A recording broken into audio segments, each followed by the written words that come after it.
Através do presbítero irmão Marcelo. Glória a Jesus. A paz do Senhor, amém, meus irmãos? Por favor, livro de Lucas, Evangelho de Jesus, segundo escreveu Lucas, no capítulo 7. Vamos ler do versículo 1 até o versículo 10. Eu quero agradecer aqui aos irmãos, né? Alguns irmãos, eles, durante esse período que eu fiquei um pouco distante por motivos pessoais, entre outras coisas, ligaram, perguntaram sobre o que eu estava demorando, estava faltando, não estava vindo. Então, eu quero agradecer aqui aos irmãos que se preocuparam comigo, que ligaram, que procuraram saber. Em especial, um irmão que nem está aqui, que é o Alfredo, e o irmão Wagner também. São dois irmãos que direto ficaram conversando e falando comigo. Eu agradeço a Deus pela vida dos meus irmãos. Amém? Evangelho de Jesus, segundo escreveu Lucas, capítulo 7, vamos ler do versículo 1 ao 10, que diz assim: Quando Jesus acabou de dizer todas estas palavras, sendo ouvido pelo povo, entrou em Cafarnaum. E um servo de certo centurião, a quem seu senhor muito estimava, estava doente à beira da morte. Tendo ouvido falar de Jesus, o centurião enviou algumas autoridades dos judeus a pedir-lhe que viesse curar o seu servo.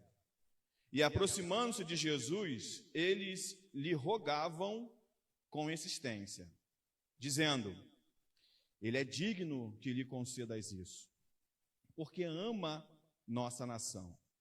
E ele mesmo quem construiu para nós a sinagoga. Jesus foi com eles, mas quando já estava perto da casa, o centurião enviou alguns amigos para dizer-lhe: Senhor, não te incomodes, pois não sou digno, e essa palavra é muito forte, meus irmãos, pois não sou digno de que entres debaixo do meu teto. Por isso, não me julguei digno nem mesmo de ir ao teu encontro. Dize, porém, uma palavra, e o meu servo será curado. Pois eu também sou homem sujeito à autoridade, também sou sujeito à autoridade. E tenho soldados sob minhas ordens. E digo a esse, vai, e ele vai. E a outro, vem, e ele vem. E ao meu servo, faze isto, e ele faz. Ouvindo isso, Jesus ficou admirado com ele. E voltando-se para a multidão que o seguia, disse: Eu vos afirmo que nem mesmo em Israel encontrei tamanha fé. E quando os emissários voltaram para casa, encontraram o servo com saúde, o servo curado. Amém? O irmão pode sentar em nome de Jesus. Irmãos, a Bíblia, ela é cheia de histórias, e aqui histórias é com H, histórias verídicas, histórias verdadeiras. A Bíblia, ela não somente tem histórias verdadeiras, como ela também pode ser averiguada e estudada. E eu acredito, e já falei isso aqui uma vez, que essa é a segurança que nós temos na palavra de Deus, e por que não dizer na religião, conhecida como cristianismo. Nós temos esperança e confiança, porque o cristianismo é a única religião no mundo que pode ser investigada, porque todas as outras religiões que existem no mundo são religiões que partem de um salto de fé no escuro, são religiões que partem da experiência de uma pessoa que se torna o líder daquela religião ou o seu profeta. Por exemplo, Maomé, que é o profeta do islamismo, ele diz que recebeu a visita de um anjo chamado Moroni, e esse anjo lhe recitou o Alcorão e lhe entregou placas de ouro. Então, durante todos esses séculos, desde o século VII, anos 636 mais ou menos, Essa religião vem crescendo e aliciando pessoas. Os filhos do muçulmano obrigatoriamente devem ser muçulmanos, caso contrário, são expulsos de casa, são apedrejados, são lançados fora. Então, essa religião, ela existe e ela cresce muito grandemente e ela parte de um salto no escuro. Não somente o islamismo, mas o mormonismo também. Joseph Smith recebeu a visita de um anjo, e esse anjo disse a Joseph Smith o livro de Mormons, e ele começou a escrever, então se criou o mormonismo, uma igreja que você conhece aí como a igreja dos santos dos últimos dias, pessoalzinho de gravatinha, camisa branca, escrito aqui do lado uma placa, elder se for mulher, se for homem, e sister se for mulher, e o nome da pessoa. É um mormonismo muito parecido com a religião que nós temos aqui, que fala de Jesus, mas tem um pensamento totalmente diferente, onde Jesus é irmão de Lúcifer, digamos assim. E só para constar, para quem gosta do seriado The Chosen, o The Chosen é produzido pelos Mormons. O Jesus de lá do The Chosen é o Jesus segundo os Mormons. E nós poderíamos falar sobre isso aqui, porque tem agaranhado muita gente, e o Jesus que você vai ver lá não é o Jesus da Bíblia, não. É o Jesus dos Mormons, segundo a visão do mormonismo. Mas são experiências que uma pessoa viveu, não somente eles, mas Charles Dessel Russell também viveu experiências e fundou os Testemunhas de Jeová. São experiências particulares, são concepções a partir de crenças particulares e nasce uma religião. Pois bem, nós servimos a um Deus que nos deu um livro que pode ser completamente averiguado e deve ser estudado, porque se não fosse para ser estudado, Deus não nos daria um livro. E olha que interessante, o livro de 1 Coríntios, capítulo 15, talvez apresente o cerne de como pode ser investigado o Evangelho. Porque Paulo escreveu, Jesus ressuscitou. E se ele não ressuscitou, se comprovar que ele não ressuscitou, é vã a nossa fé. É perder tempo fazendo o que nós fazemos. Hoje, há décadas atrás, um homem chamado James Cameron, o cara que fez o Titanic, o filme Avatar, que todo mundo gosta, então, esse homem, ele quis provar que Jesus morreu e que não ressuscitou. Pois bem, ele não conseguiu provar isso. Não somente hoje, mas imagine, Paulo disse isso numa época de 20 anos depois da ressurreição de Cristo. Possivelmente, seria muito mais fácil comprovar que tratava-se de uma farsa, que tratava-se de uma mentira, mas não poderia se provar, porque o Evangelho, ao ser averiguado, nós entendemos que é o poder de Deus para a salvação de todo aquele que nele crê. O Evangelho não é uma fábula. Evangelho não é uma invenção de homens. Evangelho é a boa notícia de Deus à raça humana. Ele veio buscar e salvar o que se havia perdido. E o livro de Lucas, que é o que faz parte do que nós vamos falar aqui, é um escritor. Lucas é um escritor que ele se preocupa em datar os acontecimentos descritos no livro. É por isso que logo no começo ele vai dizer assim, olha, no ano 6º de Tibério César aconteceu tal coisa. No ano tal de tal rei aconteceu tal coisa. Por que isso? Para que pudesse ser investigado. Vocês podem ir, vocês podem consultar.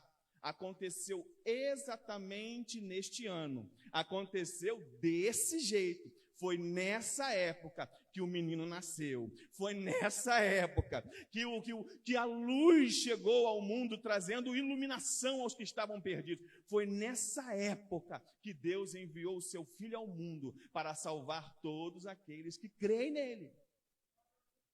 E uma dessas histórias maravilhosas que a Bíblia tem, é uma história que nós acabamos de ler. Que nós aqui olhamos e dizemos, nossa, que bela história. Mas na época em que ela foi escrita, qualquer judeu que lesse essa história, ou no caso um grego, que é o caso do livro de Lucas, os endereçados ao Evangelho de Lucas, qualquer um que lesse essas histórias diriam, isso aí é complicado de acontecer. Como pode um centurião ter um sentimento tão bom e tão terno por um servo. Como pode? E o texto começa, por favor, que é só que coloca aqui os textos, vamos falar alguns textos aqui. O texto começa no capítulo 7, versículo 1 que nós lemos. Quando Jesus acabou de dizer todas estas palavras. Quais são as palavras que o texto está se referindo? Ao capítulo 6, ao capítulo anterior, aonde vai tratar sobre o sermão da planície, no caso de Lucas. No Mateus, que fala que é o sermão da montanha, mas Norman Geisler, que é um escritor, um comentarista bíblico, ele diz que provavelmente foram 2 sermões de Jesus falando a mesma coisa. E por isso aqui é na planície e em Mateus, tratados no sermão do monte. E Jesus termina o sermão dizendo o seguinte: aquele, pois, que ouve as minhas palavras e as pratica, ouve as minhas palavras e as põe em prática, é semelhante a um homem que edifica a sua casa sobre a rocha. E aqueles que não ouvem são como homens que edificam a sua casa sobre a areia. Ambos passam pelos mesmos problemas: chuva, terremoto, água, tempestade. A casa que não está praticando a palavra do Senhor, ela cai. Mas aquela que está se refugiando na palavra do Senhor, confiando na palavra do Senhor, ela subsiste segura na palavra de Deus. Então Jesus, depois das palavras, sendo ouvido pelo povo, o povo ouviu o que Jesus falou, ele entrou em Cafarnaum. Cafarnaum é um reduto de Jesus. Cafarnaum é um lugar onde Jesus tinha proeminência, falava, inclusive, residência em Cafarnaum, provavelmente, como alguns falam, de Pedro, mas não é esse o objetivo da mensagem, residência ali. E o versículo 2 diz: e um servo de certo centurião. É a parte A do versículo. Eu gostaria de falar um pouquinho sobre o servo. O pastor Fabrício, há um tempo atrás, ele pregou aqui em Filemão, e eu me lembro dessa pregação. E ele falou muito sobre o que era a escravidão na época de Paulo. Na época em que Paulo tratou sobre Onésimo e Filemão, ele falou muito sobre o período. E eu me lembro dele explicando a mensagem, ele falou verdades absolutas sobre isso, que acrescentam muito ao que eu tenho a dizer para vocês. Porque o servo não tinha nenhum valor para o seu senhor. Se um servo não tivesse mais servindo, não tivesse mais cumprindo as suas funções, o escravo, ele podia ser morto. Um servo, se fugisse do seu senhor, ele também era morto, ele sofria certas punições muito graves. Servos não tinham valores, servos só serviam enquanto estavam em condições de servir. Quando eles não serviam mais, eles eram completamente descartáveis. Porque ia-se um servo e vinha-se mais. E esse rapaz, ele é um servo não de um outro judeu, mas ele é o servo de uma outra figura importantíssima demais, que é o centurião. Quem era o centurião? O centurião era uma figura das mais importantes do exército romano. Ele era responsável por pelo menos 100 soldados. O centurião, ele era um homem muito rico. O Paulo Romero, que também é um escritor do Novo Testamento, ele vai dizer que um centurião ganhava 16, 20 vezes mais do que um soldado. Um centurião, dependendo do tempo que ele estava trabalhando, ele ganhava até 60 vezes mais do que um soldado. Então o centurião, ele era muito rico. Isso diz para nós, mostra para nós que este servo, que esse escravo, poderia ser completamente descartável para ele. Ele não tinha somente esse servo. Ele teria muito mais servos à disposição dele. Ou poderia contratar outros escravos, comprar outros escravos. Um centurião, um soldado romano, não podia se casar enquanto não completasse o serviço militar. Um centurião romano, eles eram odiados pelo povo demais, odiado pela comunidade judaica, porque vira e mexe eles eram vistos corrigindo o povo, batendo no povo, açoitando o povo. O centurião, eles não eram quistos pelo povo. Porém, aparecem 4 centuriões no Novo Testamento. E todos 4 parecem ser convertidos, sabe? O primeiro centurião é esse aqui, que eu quero mostrar para os irmãos, mas também no capítulo 27 de Mateus, lá no pé da cruz, o centurião fala uma coisa que os judeus não falam. Verdadeiramente, esse que está aí é o Filho de Deus. O centurião Cornélio, ô glória! Cornélio em Atos capítulo 10, está lá Cornélio na casa, de repente vê uma visão, aparece a ele, Pedro aparece lá, e na casa de Cornélio há um grande avivamento. E o terceiro centurião, que é muito menos conhecido, mas também está na Bíblia, é o centurião Júlio, que aparece em Atos dos Apóstolos, capítulo 27, que é um centurião que na viagem de Paulo a Roma, favorece demais a viagem de Paulo. Então são pessoas muito ruins. Realmente, o povo judeu não gostava dos centuriões, mas os 4 que a Bíblia apresenta eram bons homens, eram homens diferenciados. Versículo 2, que ele tinha esse certo centurião a quem ele tinha um servo, e quem é esse servo? A quem este muito estimava, ele gostava muito deste servo. Este servo, que até então não teria grandes valores, se fosse qualquer centurião. Não teria grande apreço se fosse qualquer centurião, mas esse centurião é diferente. Ele estimava muito este servo. Esse servo estava doente, mas não somente doente, o texto mostra que ele estava quase morrendo. Ele estava perto da morte. Todas as tentativas até então não haviam dado resultado. Todas as coisas que haviam feito para solucionar esse problema, não havia dado nenhum retorno, até que o versículo 3 aparece. E no versículo 3, quando o centurião ouviu falar a respeito de Jesus, não existia mais resposta, as causas não solucionavam mais o problema, os remédios não curavam mais aquele jovem, aquele servo. Não havia mais como resolver aquele problema. Já haviam tentado de tudo. Até o momento que falam, olha, Jesus está aí. Tem um que eu conheço chamado Jesus. E automaticamente, quando ele ouve falar a respeito de Jesus, ele está ouvindo falar a respeito do que Jesus fez, do que Jesus ensinou, do que Jesus falou, do exemplo de Jesus. E falar sobre Jesus para alguém que está com o coração aberto a ouvir, não tem outro caminho a não ser procurar Jesus. E é exatamente o que ele faz. Eu não posso ir. Então ele envia alguns anciões dos judeus. E qual é o pedido que ele leva? Pede para que esses homens façam? Pede para que Jesus venha aqui. Pede para que ele venha aqui para curar o meu servo. Eu reconheço que Jesus é a solução desse problema. A respeito daquilo que eu ouvi sobre Jesus, de tudo aquilo que eu ouvi falar dele, eu reconheço que só ele pode trazer cura ao meu servo. Somente ele, a partir do que eu ouvi sobre Jesus, somente ele pode solucionar o problema aqui em casa, o que está acontecendo com o meu servo aqui.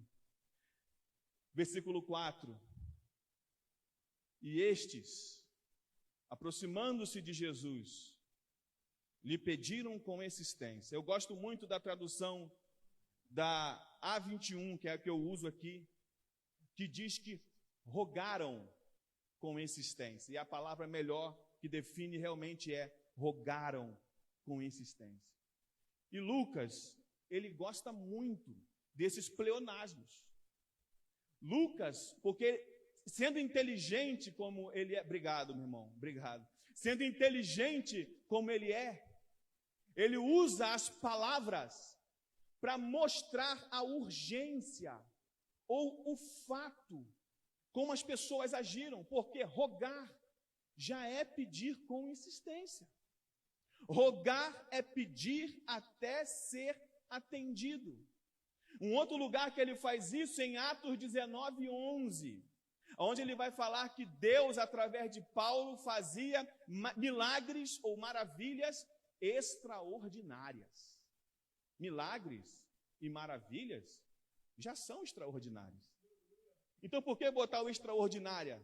É para mostrar que o que acontecia era muito grande, era maravilhoso, era maior do que uma palavra poderia mostrar, ou uma palavra poderia exemplificar. Então, são milagres maravilhosos, milagres extraordinários.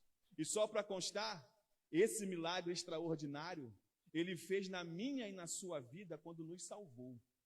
Porque somente ele pode fazer esse milagre. O homem não pode fazer esse milagre.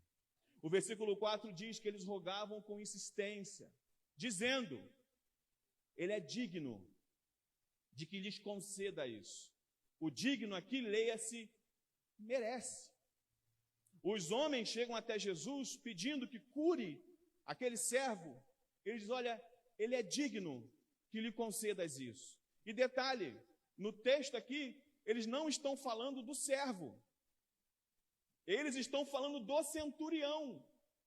E o versículo seguinte mostra por que eles consideravam esse homem digno de que Jesus fizesse o milagre. Versículo 5. Porque ama a nossa nação. Lembra do que eu falei no começo sobre centurião aqui? Centurião não amava os povos conquistados. Porque a todo momento o povo conquistado podia fazer uma rebelião, podia convocar um problema, fazer uma sedição. Inclusive, em Israel tinha muitas. Inclusive, Barrabás era um líder de sedição. Barrabás era um homem homicida. Tinha muito disso. O imperador Adriano crucificou 6.000 judeus por causa de sedição. Há anos antes de Cristo, pessoas foram mortas porque tentaram investir contra o Império Romano. Então, os centuriões não tratavam os judeus com amorosidade. É por isso que Jesus fala: olha, se mandarem você andar com eles 1 milha, 1 quilômetro, 609 metros, ande 2. Porque era isso que os centuriões faziam com os judeus, botavam para trabalhar para eles, botavam para caminhar para eles, botavam para fazer trabalhos forçados, batia quando não concordava. Eles vão dizer: olha, esse centurião, esse ama a nossa nação. E não somente isso, ele mesmo, com seu dinheiro, porque o centurião era muito rico, construiu para nós a sinagoga. Essa sinagoga aparece em Lucas 4,33. A sinagoga que esse homem construiu. Então a palavra é: esse homem, ele é digno que se faça alguma coisa por ele, que faça essa cura. Versículo 6. Jesus foi com eles, mas quando estava perto da casa, o centurião enviou alguns amigos para dizer-lhe: Senhor, não te incomodes, pois não sou digno de que entres debaixo do meu teto. O centurião, ele age diferente daqueles que foram rogar por ele. Porque enquanto os homens diziam assim: ele é digno que faça isso, o centurião vai dizer: eu não sou digno que faça isso. Eu não sou digno de ir até o Senhor. Eu não sou digno de que entres na minha casa. Eu não sou digno disso. Ele se coloca nesse versículo numa posição inferior, até mesmo daqueles que ele enviou. Porque os que ele enviou para ir até Jesus. Porém, ele não se acha digno de estar no mesmo lugar, no mesmo espaço que Jesus. Não que que a casa dele fosse humilde, ou que a casa dele estivesse desarrumada, ou que a casa dele não estivesse cheirosa para receber Jesus. Não. É porque a presença de Jesus é nobre demais para ele. A presença de Jesus é grandiosa demais para ele. Quando ele ouviu falar de Jesus, ele entendeu: eu não sou digno de compartilhar o mesmo teto que essa pessoa. Sabe, É muito grandioso porque você percebe a humildade dele. Quando ele diz, eu não sou digno. E aqui já quebra um monte de paradigmas que dizem por aí. Por mais que a pessoa seja rica, tenha dinheiro, por mais que ela tenha condições financeiras, quando se reconhece o que Jesus Cristo é, meu irmão, o amor ao dinheiro é a raiz de todos os males, isso é verdade. Mas quando você reconhece Jesus como Senhor, não há dinheiro nesse mundo que seja maior do que Ele. Nada, nada, absolutamente nada. O versículo 6 mostra para a gente que esse homem não é narcisista. O conto de Narciso era de um jovem que gostou tanto de si, se achava tão belo, que ele morre de fome e sede em frente a um rio, vendo a sua imagem refletindo ali. Quem se acha demais morre no seu próprio veneno, nos seus próprios gostos. Olha o que Provérbios 27, versículo 2 vai dizer. Provérbios 27, 2, coloca para mim, por favor. Olha o que Provérbios 27, 2 diz. Deixe que os outros te elogiem, e não a tua própria boca, os outros, e não os teus lábios. Esse homem, ele não está preocupado em dizer sobre ele, os outros estão falando que falem. Eu sou pobre e necessitado, porque mas o Senhor cuida de mim. Eu sou servo dependente dele. Que a sua graça me basta. Agora os outros, se for para elogiar, que sejam os outros. 2 Coríntios 10, 17 diz que Deus não aprova aqueles que se louvam, aqueles que se recomendam, mas aqueles a quem o Senhor recomenda ou o Senhor louva.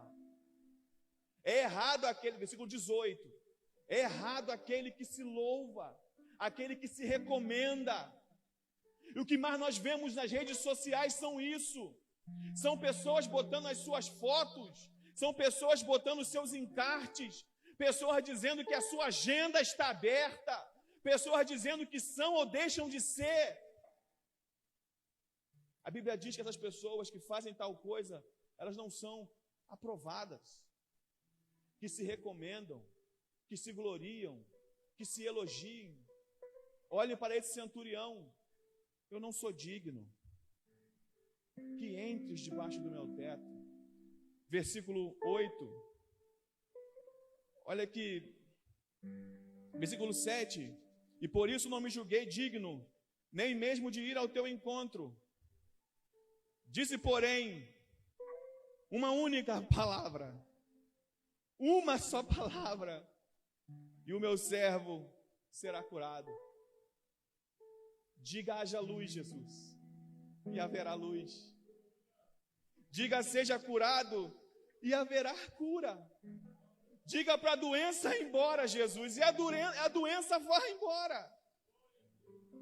Basta apenas uma única palavra do Senhor. Sabe quando ele diz, eu também sou sujeito à autoridade, no versículo 8, ele está dizendo, eu reconheço que o Senhor também é sujeito a uma autoridade superior, e de fato, Jesus encarnado, ele se sujeita à vontade do Pai, ele faz a vontade do Pai. Filipenses capítulo 2, versículo 5 a 8, mostra isso para nós. Mesmo sendo Deus, não tem por usurpação o ser igual a Deus, mas ele obedeceu a Jesus, a Deus, ele obedeceu ao Pai. E a palavra obedecer, e aqui vai uma lição para nós, em nome de Jesus. A palavra obedecer, de Filipenses 2, versículo 8, se não me falha a memória, 8 ou 7, a palavra em grego é genesis. E essa palavra significa obedecer com satisfação, obediente até a morte. Obedecer com alegria, com satisfação. E eu quero exemplificar aqui o que é isso. Uma mãe chega para sua filha, para o seu filho, e diz uma tarefa para ela fazer, para ele fazer. Por exemplo, lavar a louça. Olha Deus falando aqui no meio da igreja. Lavar a louça. Ô glória. Aí a menina levanta para lavar a louça, batendo o pé. Levanta falando, reclamando. Eu vou ter que lavar essa louça, eu não queria lavar a louça. Ela levanta e vai e lava a louça. Eu lhe pergunto, ela obedeceu? Obedeceu, mas sem prazer. Obedeceu, mas sem amor. Jesus, se fosse lavar a louça, iria se levantar. Sim, eu vou com alegria, eu vou fazer com alegria e com satisfação. É essa a obediência de Jesus. E sabe o que o texto de Filipenses diz para nós, no versículo 5? Que haja em nós o mesmo sentimento que houve em Cristo Jesus.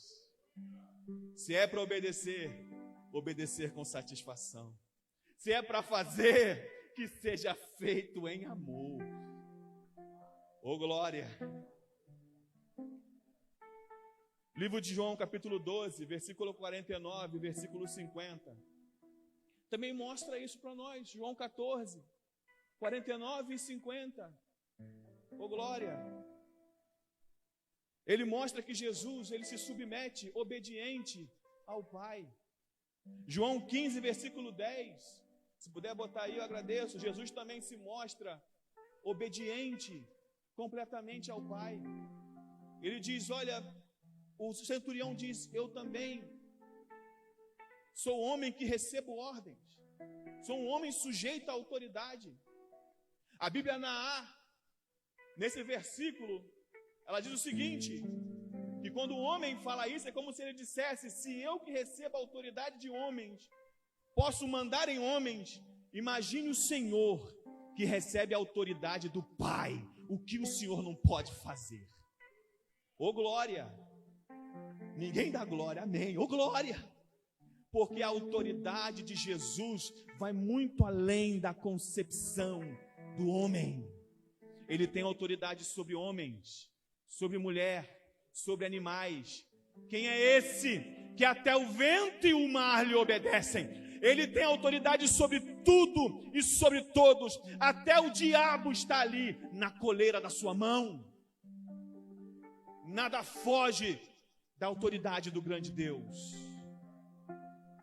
Então ele diz, olha, eu sou um homem sujeito a autoridades. Eu tenho soldados sobre as minhas ordens, versículo 8, e digo a esse, vai, e ele vai. O que ele está mostrando aqui para Jesus e para nós agora, por implicação, é uma fala militar. Um general tem autoridade sobre quantos soldados tiverem ali. Se um general estiver aqui e tiver 1.000 soldados, 10.000 soldados, 20.000 soldados, e esse general disser, marchem, todos eles vão marchar. Se ele disser alto, todos eles vão parar. O que ele está dizendo é, Jesus, se o Senhor disser, doença vai embora, ela vai embora. Ela vai se retirar. Porque o Senhor tem autoridade. Versículo 9. Ouvindo isso, Jesus ficou admirado. E aqui vem um puxãozinho de orelha para nós. Porque existem dois textos pelo qual Jesus fica admirado nos evangelhos. O primeiro texto que eu quero mostrar para os irmãos é o que nós estamos lendo.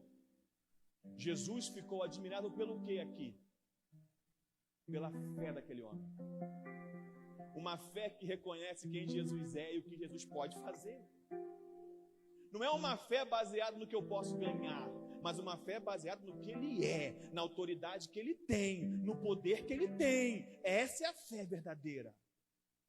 Não é uma fé de barganha, é uma fé de doação, eu creio. Mas a segunda maneira em que Jesus ficou admirado está em Marcos capítulo 6. Em Marcos capítulo 6, Jesus está em Nazaré. E Jesus, ele começa a ser questionado por aquele povo. Esse aí é o filho do carpinteiro. Esse aí não é esse, é o filho de José aí? Não é esse? E Jesus, a Bíblia diz que Jesus não pôde fazer muitos milagres, a não ser curar algumas pessoas com imposição de mão. E no versículo 6 vai dizer que Jesus ficou admirado com a incredulidade daquele povo. Sabe qual é a diferença entre o centurião e esse povo? E talvez isso até enobreça mais ainda a imagem do centurião nesse texto. É porque o povo, mesmo vendo sinais, não creu. O centurião creu sem ter visto nada. Ele creu ouvindo sobre Jesus. Ele creu ouvindo as palavras ditas sobre o grande mestre. Ele creu baseado nos testemunhos sobre Jesus, nas coisas que disseram que Jesus fez e que Jesus falou. Se o coração não está aberto, irmão, pode ressuscitar morto, pode curar cego, pode restituir membros. Se o coração não está aberto, se o coração não é contrito, o espírito não é quebrantado, pode chover canivete do céu. Não crê. Mas quando a pessoa está com o coração aberto pela palavra, fala que Jesus cura, eu creio. Fala que Jesus salva, eu creio. Fala que Jesus liberta, eu creio também. Porque eu creio na palavra. Eu creio no que diz sobre Ele. Eu creio no que diz que Ele faz. E é nessa certeza que a igreja subsiste, na certeza do que foi dito por Ele, no que foi dito pelos apóstolos, no que foi dito na palavra, no que é dito todos os dias. É nisso que nós devemos subsistir, é nisso que devemos crer, é nisso que devemos caminhar. Só que esse versículo também tem uma outra peculiaridade, que observe, Jesus fica admirado com ele. Jesus também fica admirado com os incrédulos. Incredulidade é essa, rapaz, eu até curei, botei a mão e curei, e o povo continua incrédulo. É aquela pessoa que está orando por alguém, essa pessoa, esse alguém tem o coração mudado, não sei o que, larga um vício, larga alguma coisa, aí depois a pessoa abandona Cristo. Aí você pergunta o motivo, aí não tem o motivo, é sempre os outros, e nunca é ela ou ele mesmo. A pior coisa que nós fazemos é terceirizar culpas, porque nunca nos arrependeremos enquanto a culpa for dos outros. Nunca nos converteremos se a culpa for dos outros. Daniel, inocente lá no Babilônia, ele orava: Senhor, nós pecamos contra ti. Jesus elogiou, de certa forma, numa parábola, quem foi que fez certo? O publicano que dizia obrigado porque eu não sou igual, o fariseu que dizia obrigado porque eu não sou igual a esse pecador, ou o pecador que dizia eu sou pecador, eu pequei. Terceirizar culpas, pecados, só atrapalha a vida espiritual da gente.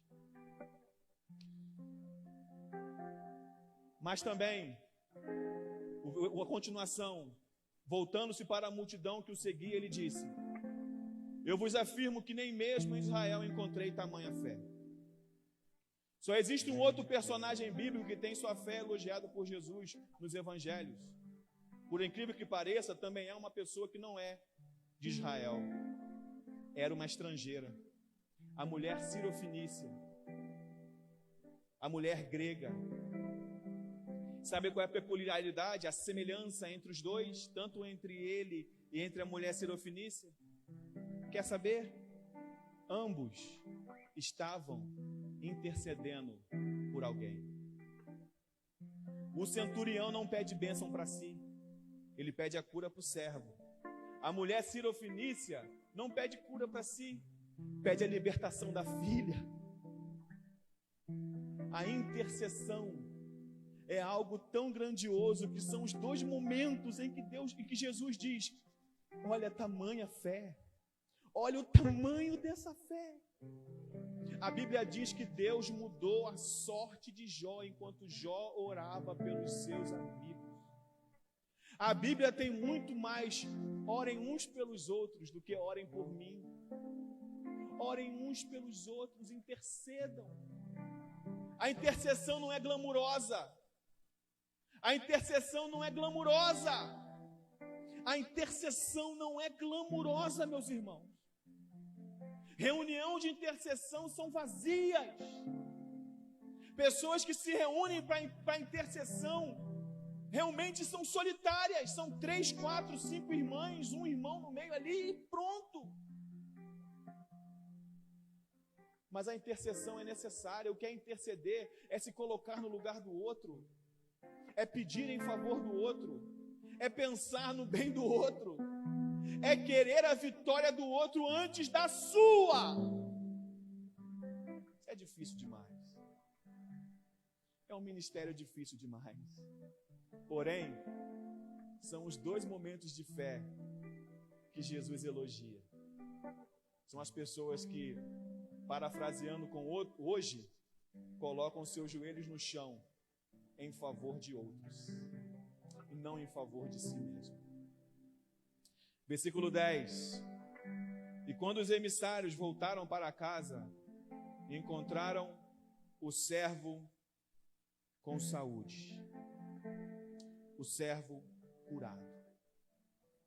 Isso mostra para nós que o milagre também foi instantâneo. Por que o milagre foi instantâneo? Porque no versículo 6 vai mostrar que quando Jesus estava perto da casa, ao meu ver, perto da casa, visualmente, o dono da casa viu Jesus chegando e mandou pessoas dizerem: eu não sou digno que entres na minha casa, eu não sou digno. Então o milagre, a minha compreensão bíblica do próprio texto, é instantâneo. Porque o milagre de Jesus não é gradual. Jesus fez um milagre gradual para o nosso ensino, que foi do cego, se eu não me engano, não me lembro se foi o de nascença, mas enfim, que ele começou a ver vultos e depois foi vendo. Essa é uma lição à parte. Isso é uma exceção. De regra, você vai ver, naquele momento o servo sarou. E naquele momento a filha curou. E naquele momento ele levantou, pegou sua cama e foi embora. Porque o milagre de Jesus é assim. O milagre de Jesus acontece a todos aqueles que clamam a Ele de coração puro, em favor de outros. É na hora. Eu creio nisso. Na hora. Quais são as lições que eu quero tirar para os irmãos aqui muito rapidamente? A primeira lição que eu tiro do texto, talvez eu tenha até falado um pouco dele já, é que pessoas boas e caridosas, pessoas de boa índole, pessoas queridas pela comunidade que está inserida, tem muita gente boa aí, muita gente que faz o bem, mas mesmo essas pessoas precisam ouvir falar de Jesus. O centurião era uma pessoa boa. Os judeus dão um bom testemunho dele. Ele fez aqui a sinagoga, ele ama a nossa nação, ele é uma pessoa maravilhosa. Mas ele teve que ouvir falar de Jesus também. Quando você for para Cornélio, capítulo 10, eu não vou ler por causa da hora, mas no versículo 34 ao 43, ele também mostra que Cornélio é uma pessoa boa, dava esmola, ajudava as pessoas, mas não conhecia Jesus. Ser bom não salva ninguém. Ser bom não transforma em salvação os atos que fazemos aqui. Por isso que Jesus deve ser pregado, porque ninguém que não se entregue a Cristo, não reconhece Cristo como Senhor, não pode ser salvo. Quem não reconhece a obra de Cristo não pode ser salvo. Não, a regra não sou eu que coloco. A regra não é o pastor Ronaldo, o pastor José, o pastor Fabrício, os presbíteros da igreja. Não, quem colocou essa regra foi o próprio Deus através da sua palavra. Ele não veio salvar pessoas boas. A salvação é para lavados e remidos no seu sangue.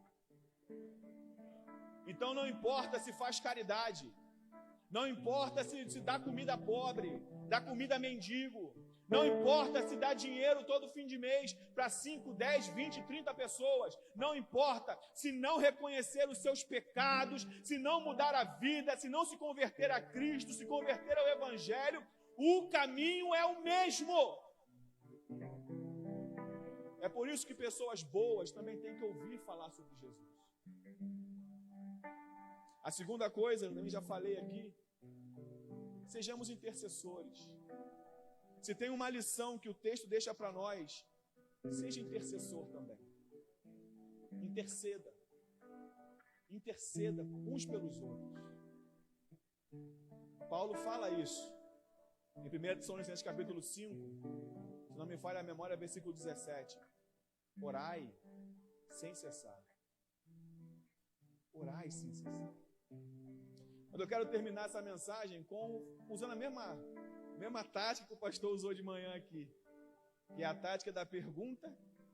Os irmãos pensam. Quantas vezes esse centurião ouviu falar sobre Jesus e nele despertou toda essa fé, toda essa coragem, toda essa vontade? Quantas vezes? Foi aqui no texto. Então ele ouviu falar de Jesus, versículo 2. Ele ouviu falar de Jesus, versículo 2. Ele ouviu falar de Jesus e ele mandou as pessoas irem até Jesus.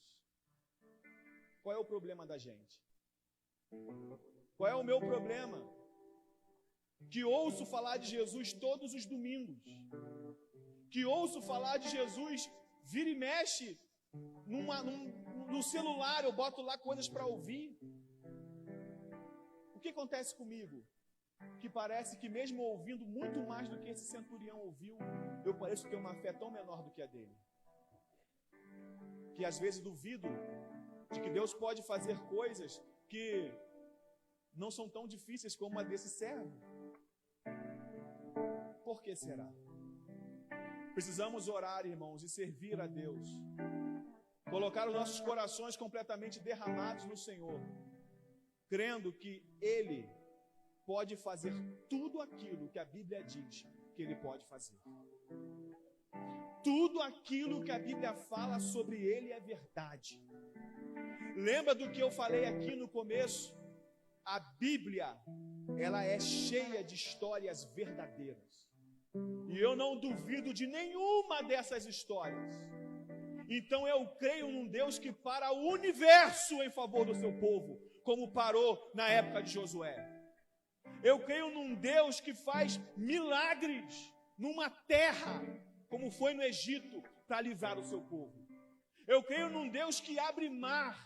Eu creio num Deus que faz o impossível para o homem, porque para Ele nada é impossível. Essa palavra traga em você essa indagação.